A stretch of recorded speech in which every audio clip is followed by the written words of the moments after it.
సాధారణంగా సుబ్రహ్మణ్యేశ్వర స్వామి వారి యొక్క చిత్తరువుని ఎవరైనా ఇలా చూశారనుకోండి, ఆయన మూర్తిని ముద్దులు మూట కట్టేస్తున్నాడండి అంటారు. ఎంత అందంగా ఉంటాడంటే ముమ్మూర్తుల వాళ్ళ అమ్మగారి పోలిక. అంటే మరో మాటలో చెప్పాలి అంటే పార్వతీదేవి పోలిక.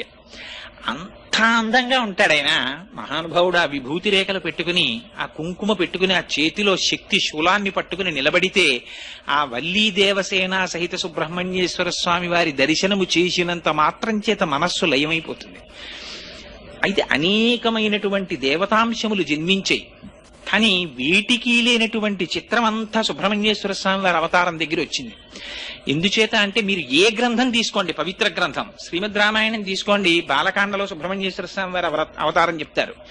భారతం తీసుకోండి, సుబ్రహ్మణ్యేశ్వర స్వామి వారి గురించి చెప్తారు.